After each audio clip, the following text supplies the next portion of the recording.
भारत माता की, भारत माता की।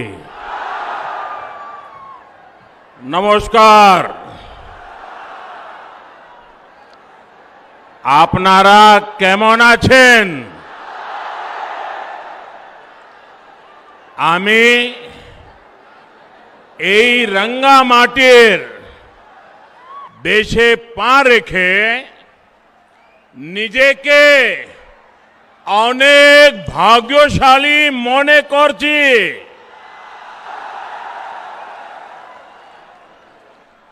मेरे लिए ये बहुत सुखद है कि आज जब देश आजादी का अमृतोत्सव मना रहा है, तब मैं जंगल महल की इस पवित्र धरती पर आने का मुझे सौभाग्य मिला है। ऋषि निवारण चंद्र, मानभूम केसरी अतुल चंद्र घोष, मानभूम जननी लावण्या प्रभा घोष की इस कर्म भूमि को मेरा शत शत प्रणाम। भगवान बिरसा मुंडा, सिद्धू कान्हा, पंडित रघुनाथ मुर्मू, अनेक वीर ऐसे राष्ट्र नायकों को मैं आज आदरपूर्वक नमन करता हूं, उन महापुरुषों को वंदन करता हूं। ये धरती भगवान राम और मां सीता के वनवास की भी साक्षी रही है। ये ऐसी धरती है जहां अयोध्या पर्वत है, सीता कुंड है। इतना ही नहीं, अयोध्या नाम से ग्राम पंचायत भी है। कहते हैं कि वनवास के दौरान जब मां सीता को प्यास लगी थी तो राम जी ने जमीन पर बाण मारकर पानी की धारा निकाल दी थी। सोचिए, तब पुरलिया में भूजल की क्या स्थिति रही होगी। और ये विडंबना है कि आज पुरलिया में पानी का संकट ये बहुत बड़ी समस्या है। यहां के किसानों को, मेरे आदिवासी वनवासी भाई बहनों को इतना पानी भी नहीं मिलता कि वो सही से खेती कर सकें। यहां की महिलाओं को पीने के पानी के इंतजाम के लिए बहुत दूर तक पैदल चलकर जाना पड़ता है। पहले वामपंथियों की सरकार और फिर टीएमसी सरकार ने यहां पर उद्योग धंधे पनपने नहीं दिए।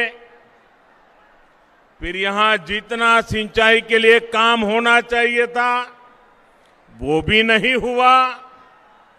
कम पानी की वजह से पशुओं को पालने में जो दिक्कत होती है वो भी मैं भली भांति जानता हूं। खेती किसानी को अपने हाल पर छोड़कर टीएमसी सरकार सिर्फ अपने खेल में ही लगी रही। इन लोगों ने पुरलिया को दिया है जल संकट से भरा जीवन। इन लोगों ने पुरलिया को दिया है पलायन। इन लोगों ने पुरलिया के गरीबों को दिया है भेदभाव भरा शासन, इन लोगों ने पुरुलिया की पहचान बनाई है देश के सबसे पिछड़े क्षेत्र के रूप में। ये लोग कैसे काम करते हैं, इसका बहुत बड़ा उदाहरण है Purulia piped water supply project. 8 साल हो गए, ये अब तक अधूरा पड़ा है। साहेब बांध सरोवर की स्थिति भी आपके सामने है। यहां के किसानों को, यहां के लोगों को इसका जवाब कौन देगा दीदी? दीदी, ये लोग आपसे जवाब मांग रहे हैं। जवाब मांग रहे हो कि नहीं मांग रहे हो? दीदी ने जवाब देना चाहिए कि नहीं देना चाहिए?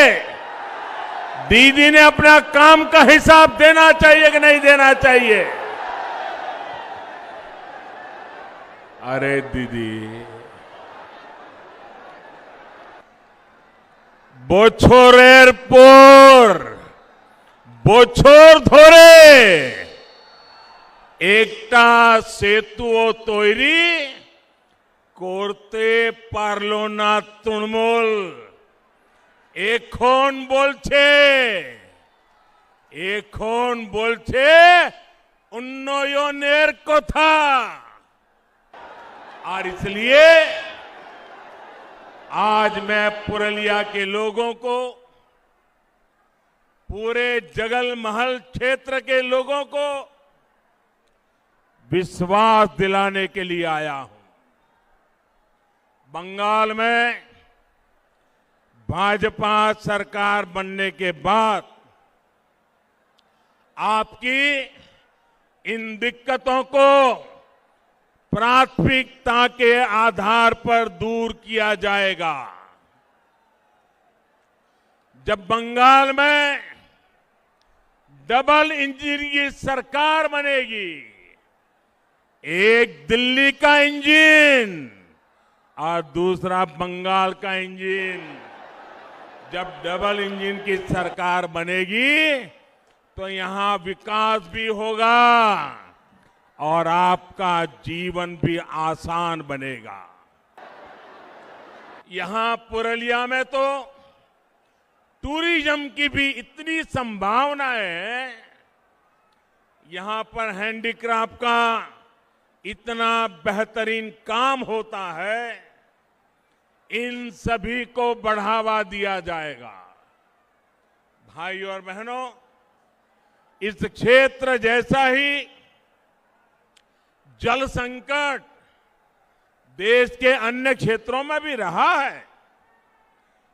जहां जहां भाजपा को सेवा करने का मौका मिला, भाजपा सरकारों ने वहां सैकड़ों किलोमीटर लंबी पाइपलाइनें बिछाई, हजारों तालाब बनवाए और आज इन क्षेत्रों में पानी का संकट तेजी से दूर हो रहा है। पानी की उपलब्धता बढ़ी है तो आज वहां के किसान अलग अलग तरह की फसलों को उगाने लगे हैं।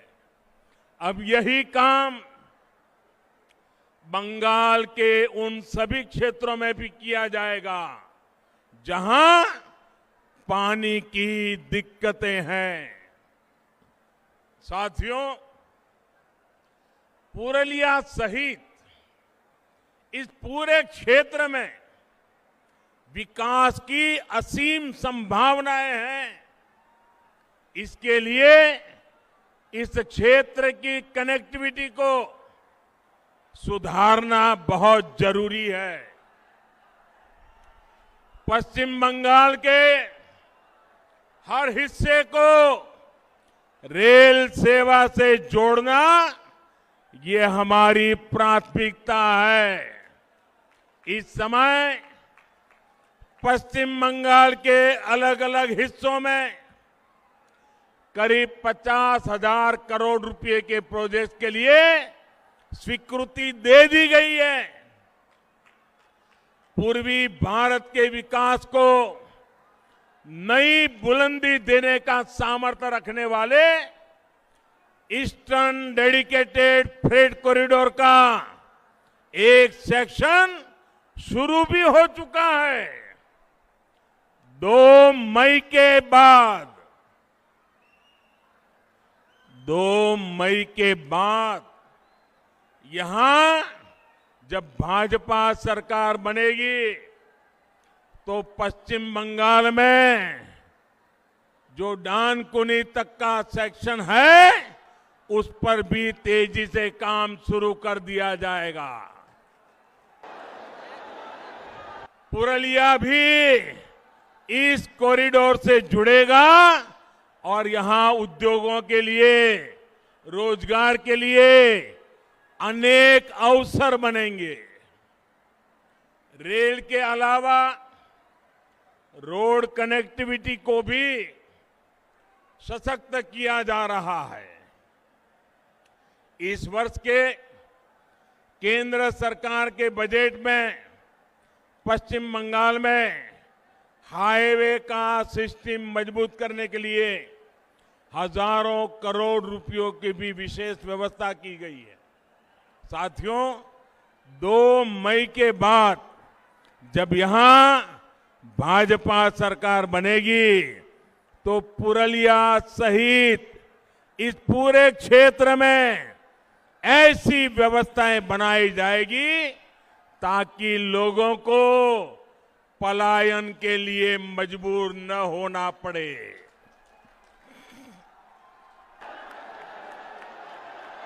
यहां कृषि आधारित उद्योगों को बल दिया जाएगा ताकि यहां के युवाओं को यहीं पर ज्यादा से ज्यादा रोजगार मिल सके। दलित, आदिवासी, पिछड़े इलाकों के हमारे युवा भी रोजगार के अवसरों से जुड़ सके, इसके लिए अनेक कौशल विकास पर और ज्यादा फोकस किया जाएगा। यहां के छाऊ कलाकारों, यहां के हस्तशिल्पियों को कमाई और मान सम्मान से जुड़ी दूसरी सुविधाएं मिले, ये सुनिश्चित किया जाएगा। साथियों, पुरलिया और जगलमहल के सामर्थ्य के साथ हमेशा अन्याय किया गया है। मैं आपका दुख, आपकी तकलीफ दिल्ली में रहते हुए भी भली भांति समझता हूं। इसलिए इसे दूर करने का भरोसा आपको मैं दे रहा हूं। मैं जानता हूं किस तरह यहां के युवाओं का हक तुष्टीकरण के नाम पर आपसे छीन करके, आपके अधिकार का आपके छीन करके किसी और को दे दिया गया। मैं जानता हूं किस तरह ओबीसी समुदाय से आने वाले मेरे अन्य भाई बहनों के साथ यहां पर विश्वासघात किया गया है। मां, माटी, मानुष की बात करने वाली दीदी को अगर दलितों, पिछड़ों, आदिवासियों, वनवासियों के प्रति ममता होती तो वो ऐसा कभी नहीं करती। यहां तो दीदी की निर्मम सरकार ने माओवादियों की एक नई नस्ल बना दी है जो टीएमसी के माध्यम से गरीबों का पैसा लूटती है, गरीबों के हकों को लूटती है। पूरा बंगाल जानता है, कोयला माफिया, बालू माफिया, इन लोगों को किसका संरक्षण मिला हुआ है। अपने राजनीतिक लाभ के लिए दीदी की सरकार माओवादी हिंसा को भी बढ़ावा देती है और इन सब का नुकसान उठाना पड़ता है आपको, मेरे गरीब भाइयों बहनों को, मेरे नौजवानों को, मेरी माताओं बहनों को, यहां की महिलाओं को, यहां के बच्चों को। और इसलिए आज बंगाल की जनता कह रही है, आज बंगाल की जनता कह रही है, एक एक बंगाली कह रहा है, अत्याचार अनेक करेछो दीदी,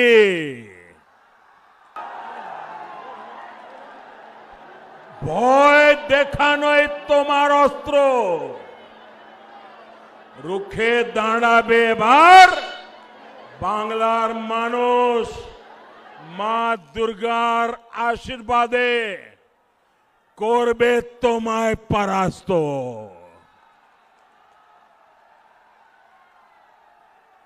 भाई और बहनों, आपका यह उत्साह दिखा रहा है कि टीएमसी की पराजय तय है।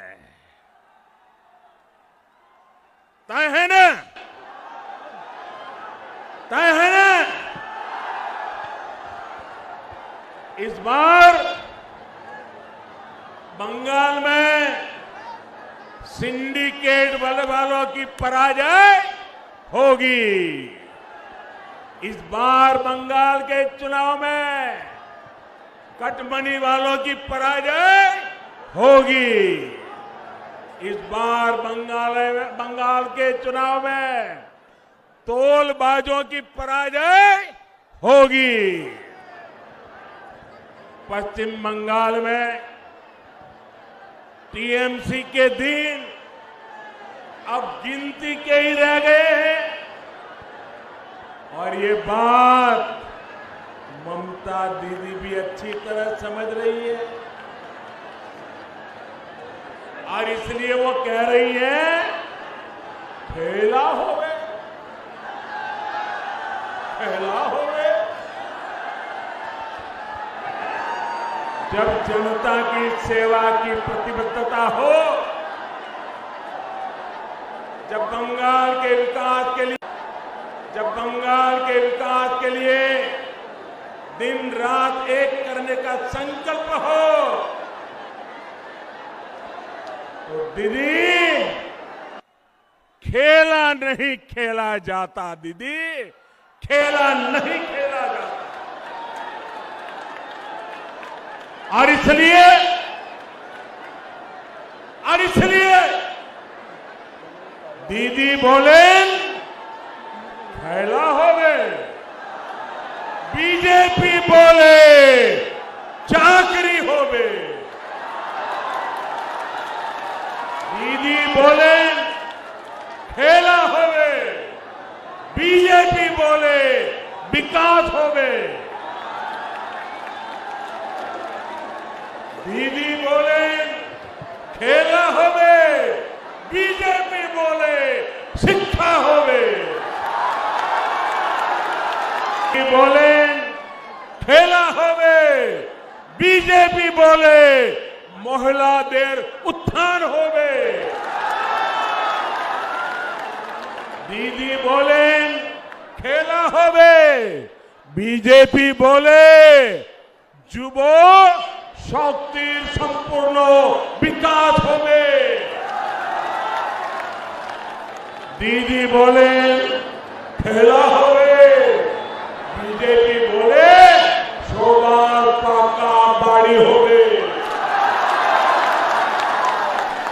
दीदी बोले खेला होवे, बीजेपी बोले प्रत्येक घरे कौन होवे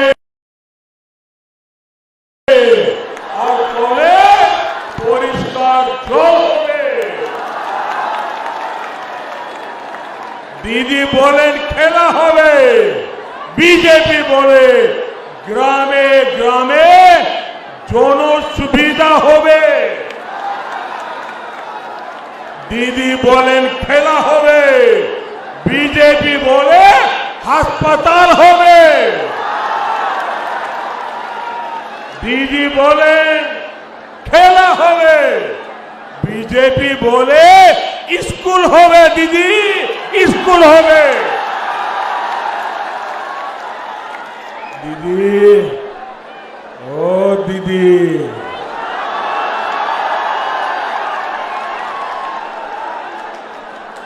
বাংলার ভাই বোনেদের চিন্তার খেলা আপনি 10 বছর খেলেছেন।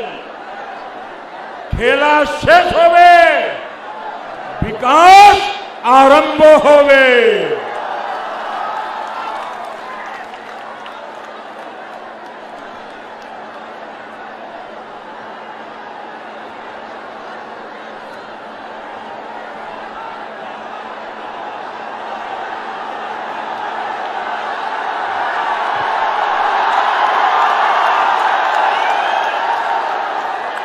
आपका ये प्यार, आपका ये आशीर्वाद, ये बंगाल का मिजाज है। साथियों,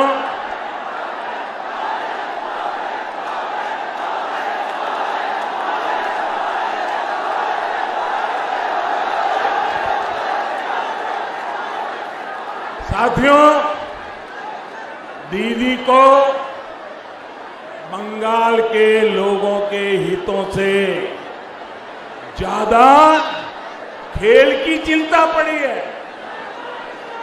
लेकिन दीदी ये भूल रही है कि इस बार खुद बंगाल की जनता उनके विरोध में खड़ी है। 10 साल का विश्वासघात, 10 साल की दुर्नीति, इसकी सजा अब बंगाल के लोग इस चुनाव में उन्हें दे करके रहेंगे। कोलकाता की ब्रिगेड रैली के बाद जो कुछ भी हो रहा है वो आप भी देख रहे हैं, देश भी देख रहा है। 10 साल के तुष्टीकरण के बाद लोगों पर लाठियां डंडे चलवाने के बाद अब ममता दीदी अचानक बदली सी दिख रही है। ये हृदय परिवर्तन नहीं है, ये हारने का डर है। ये बंगाल की जनता की नाराजगी है जो दीदी से ये सब कुछ करवा रही है।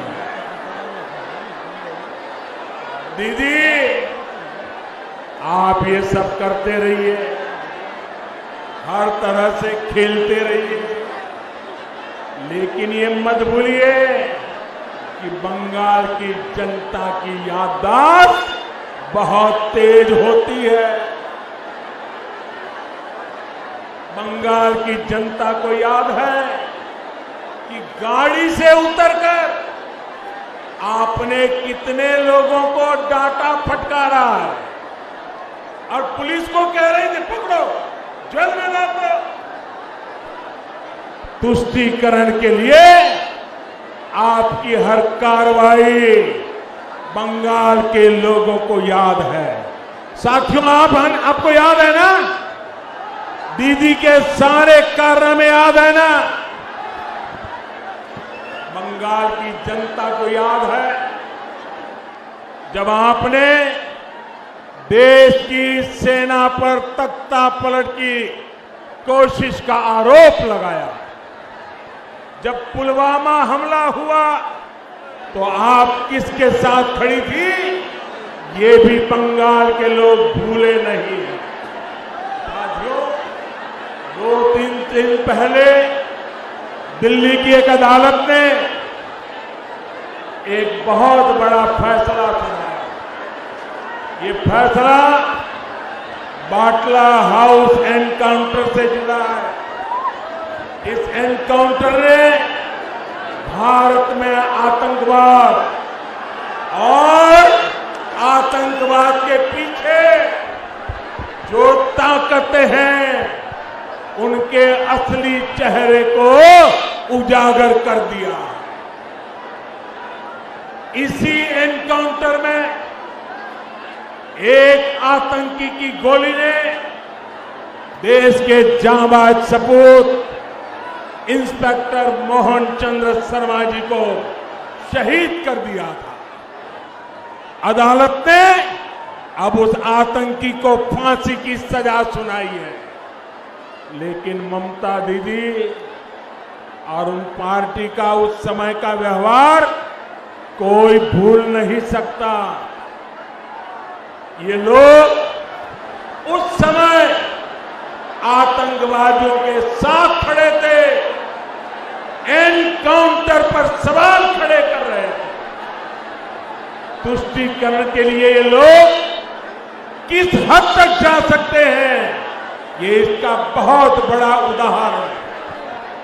बंगाल में घुसपैठ को हवा देने के पीछे भी वजह एक ही है, तुष्टीकरण, वोट बैंक की सियासत। देश को वंदे मातरम का पाठ पढ़ाने वाली इस पवित्र धरती पर दीदी के इस व्यवहार की उम्मीद किसी को नहीं थी।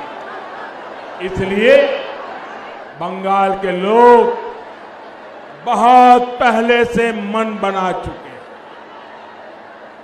बंगाल के लोग बहुत पहले से कह रहे हैं,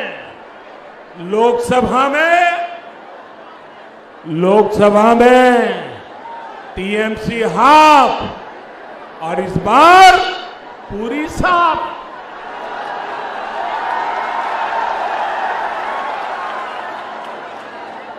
लोगों का ये इरादा देख दीदी अपनी खींच मुझ पर निकाल रही है।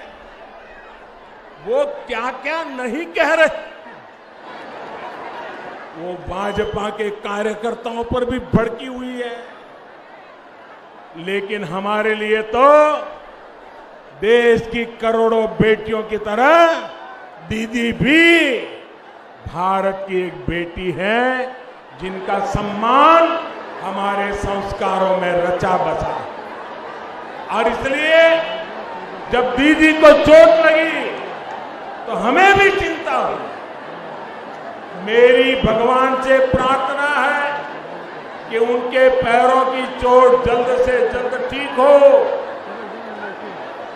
भगवान के प्रार्थना कोरी आपनी शीघ्र ही सुस्थ हो उठे। साथियों, पश्चिम बंगाल तभी प्रगति कर सकता है जब विकास प्रक्रिया में सभी साझेदार एक साथ आ सके। लेकिन दलित दीदी ने बंगाल के दलितों, पिछड़ों, आदिवासियों, वनवासियों को कभी अपना साझेदार माना ही नहीं। बीते 10 सालों में कट, कमीशन और तोलाबाजी कल्चर का सबसे बड़ा नुकसान बंगाल के गरीब, बंगाल के दलित, बंगाल के वंचित, बंगाल के आदिवासी को ही हुआ है।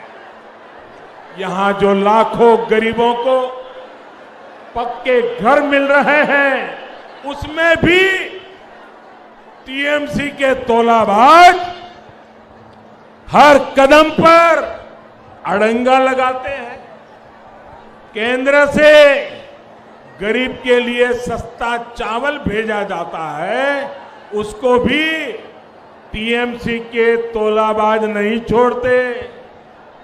बीते साल कोरोना के समय जब महीनों तक मुफ्त चावल और दाल का प्रबंध किया गया, तो दीदी के तोलाबाजों ने उसमें भी घोटाला कर दिया। साथियों, आप याद करिए, जब अम्फान साइक्लोन आया और बंगाल की जनता राज्य सरकार की ओर उम्मीद लगाए देख रही थी, तो दीदी ने क्या किया था?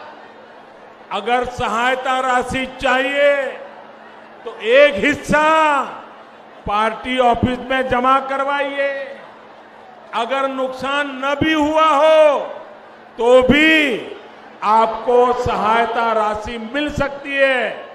बल्कि एक ही शर्त है, पहले पार्टी ऑफिस में पैसे जमा करके आ जाइए। जरा सोचिए, ऐसी आपदा में भी टीएमसी की कटबनी चलती रही।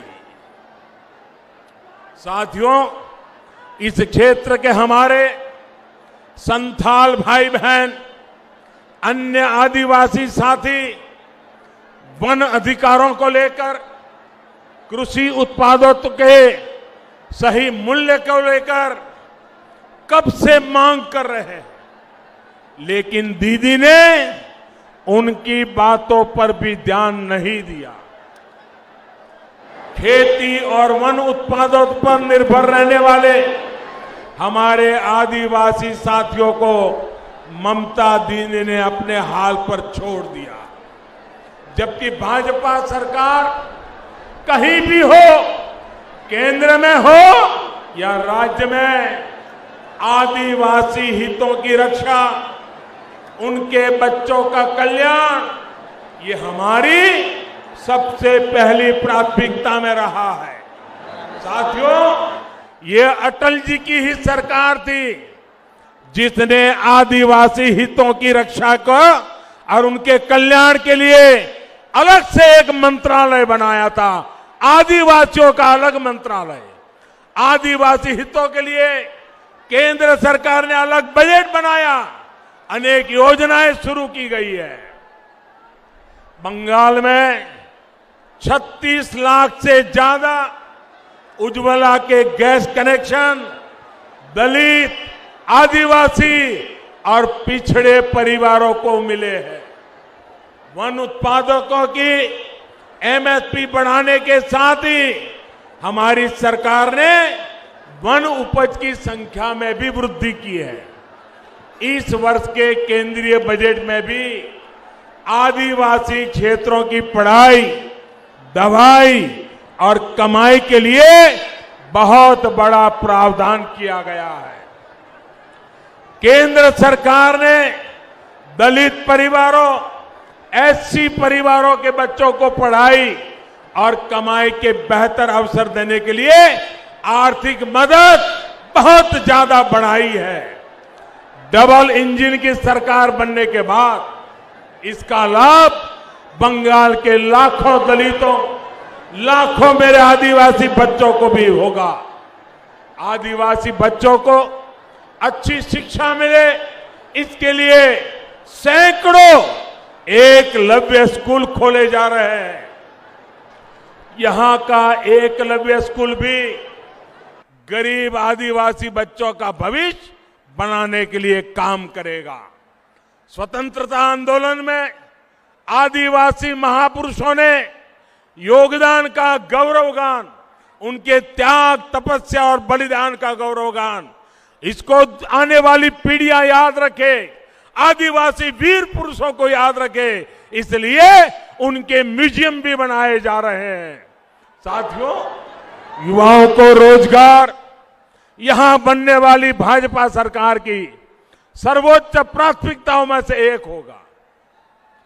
यहां की भर्ती परीक्षाओं में जो खेल टीएमसी सरकार ने खेले हैं, वो सारे खेल बंद किए जाएंगे। जो युवा जो शिक्षक परीक्षा देने के बाद बरसों से इंतजार कर रहे हैं, उनकी मुश्किलें भी दूर की जाएगी। राज्य सरकार में जो कर्मचारी कॉन्ट्रैक्ट पर है, सभी की स्किल और ज्यादा बढ़े, वो और अच्छी तरह से बंगाल के विकास में योगदान कर सके, इस पर भी बहुत जोर दिया जाएगा। राज्य सरकार के जो बाकी कर्मचारी हैं, उन्हें भी ममता सरकार द्वारा अनेक सुविधाओं और मानदेयों से वंचित रखा गया है। भाजपा सरकार में ये सारी भी संगतियां दूर की जाएगी। साथियों, भाजपा की केंद्र सरकार की नीति है डीबीटी यानी डायरेक्ट बेनिफिट ट्रांसफर। पश्चिम बंगाल में दीदी सरकार की दुनीति है टीएमसी यानी ट्रांसफर माय कमीशन। हम डीबीटी वाले हैं जो डायरेक्ट बेनिफिट ट्रांसफर की बात करते हैं, वो टीएमसी ट्रांसफर माय कमीशन में ही डूबे हुए। यहां आयुष्मान योजना क्यों नहीं लागू हुई? क्योंकि ट्रांसफर माय कमीशन नहीं हो पाया। यहां किसानों के बैंक खातों में हजारों रुपए जाने से क्यों रोक दिया गया? क्योंकि ट्रांसफर माय कमीशन नहीं हो पाया। अब आप ही बताइए साथियों, पश्चिम बंगाल में भाजपा सरकार चाहिए कि नहीं चाहिए? पश्चिम बंगाल का विकास चाहिए कि नहीं चाहिए? पश्चिम बंगाल के नौजवानों का भविष्य चाहिए कि नहीं चाहिए? पश्चिम बंगाल के आदिवासियों को हक मिलना चाहिए कि नहीं मिलना चाहिए? पश्चिम बंगाल की माताओं बहनों को सम्मान मिलना चाहिए कि नहीं मिलना चाहिए? बस आपका यही जोश हर सिंडिकेट, हर टोला बाज का होश उड़ा रहा है। और इसलिए दीदी को आपके जनधन बैंक खातों से डर लगता है। बंगाल में खुले करोड़ों जनधन खाते, आपका हक आपको ही मिले, इसकी गारंटी है।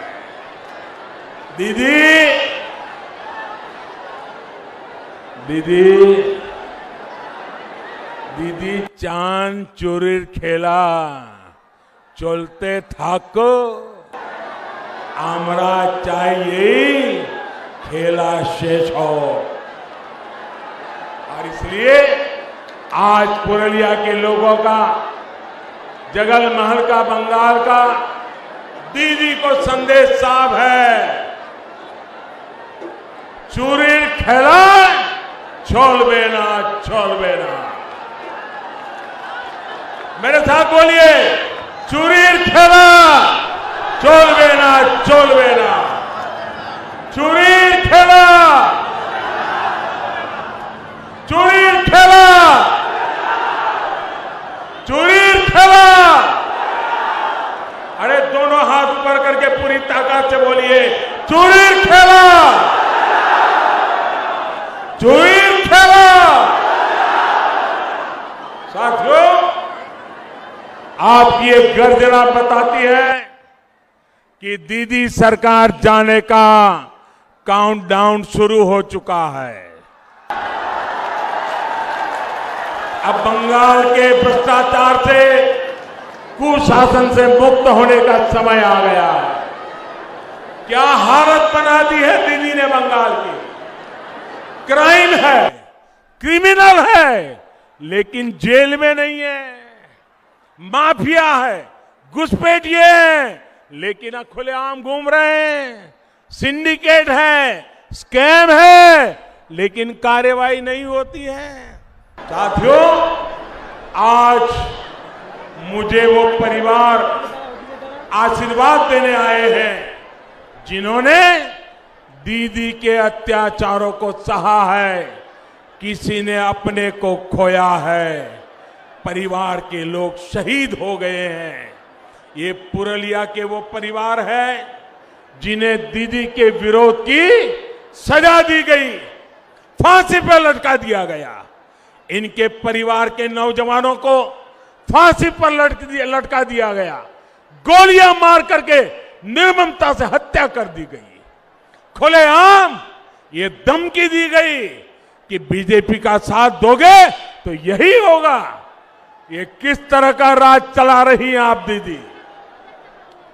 अभी कल रात ही 24 उत्तर परगना में कई जगहों पर बमबाजी हुई है, बम फेंके गए हैं, बीजेपी कार्यकर्ताओं को निशाना बनाया गया है। ये स्थिति ठीक नहीं है।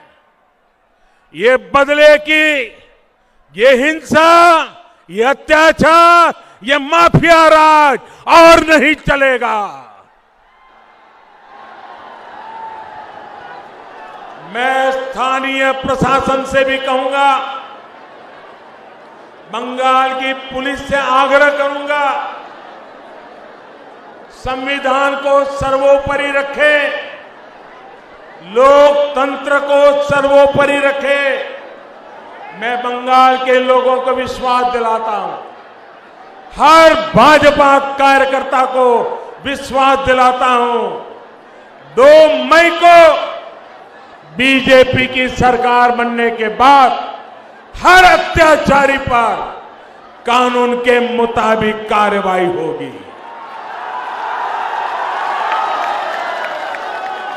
बीजेपी की सरकार में कानून का राज फिर से स्थापित किया जाएगा। क्रिमिनल, माफिया और भ्रष्टाचारी को कानून जेल के हवाले करके रहेगा।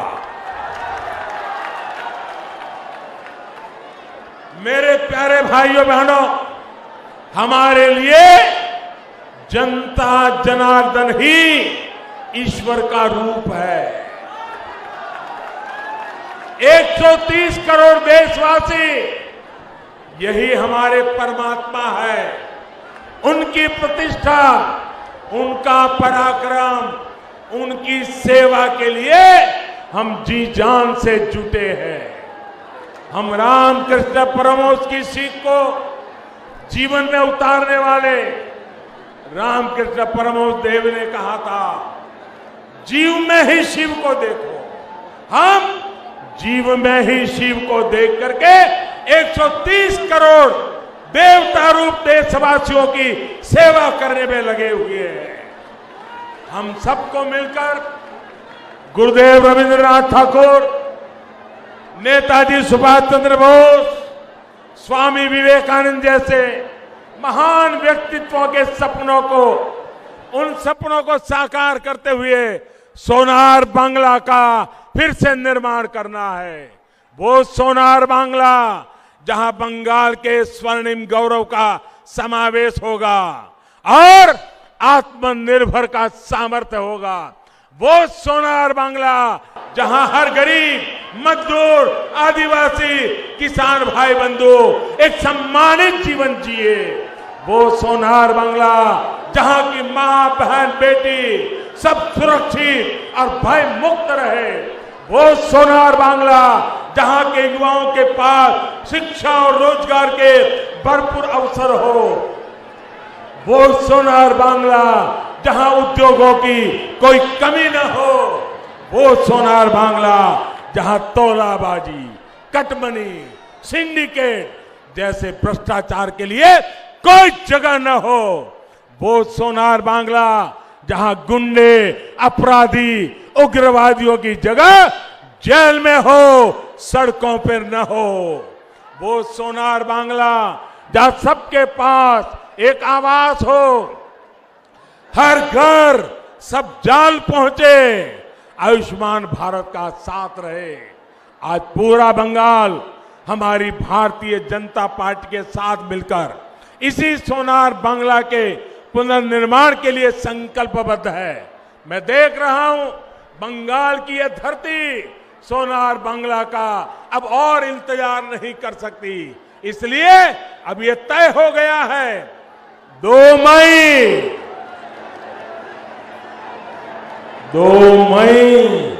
दीदी जाच्छे 2 मई दीदी 2 मई दीदी जाच्छे 2 मई दीदी जाच्छे 2 मई दीदी যাচ্ছে আসল পরিবর্তন আছে আসল পরিবর্তন আছে इस बार भय नहीं सिर्फ जॉय भय नहीं सिर्फ जॉय पश्चिम बांग्लार मानुषेर जॉय इस बार जोर से छाप कमल छाप इस बार जोर से छाप कमल छाप आपका एक एक वोट डबल इंजन की ताकत बनेगा कमल छाप पर पड़ा हर वोट आशोल परिवर्तन लाएगा सोनार बांग्ला का निर्माण करेगा बंगाल के एक एक व्यक्ति को याद रखना है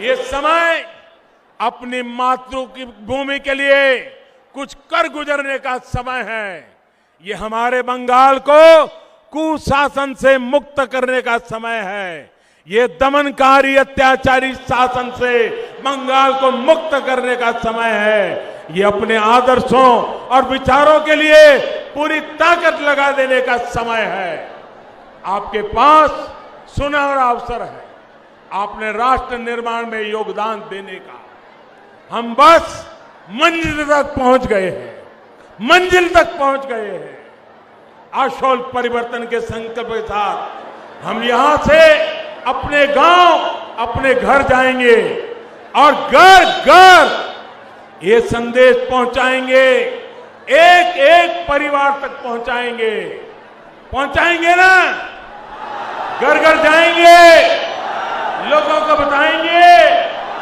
मतदान करवाएंगे कमल खिलाएंगे सोनार बांग्ला बनाएंगे इसी आग्रह के साथ आप सभी का बहुत बहुत धन्यवाद मेरे साथ पूरी ताकत से बोलिए दोनों हाथ ऊपर करके बोलिए भारत माता की भारत माता की भारत माता की वंदे वंदे वंदे वंदे वंदे वंदे वंदे वंदे बहुत बहुत धन्यवाद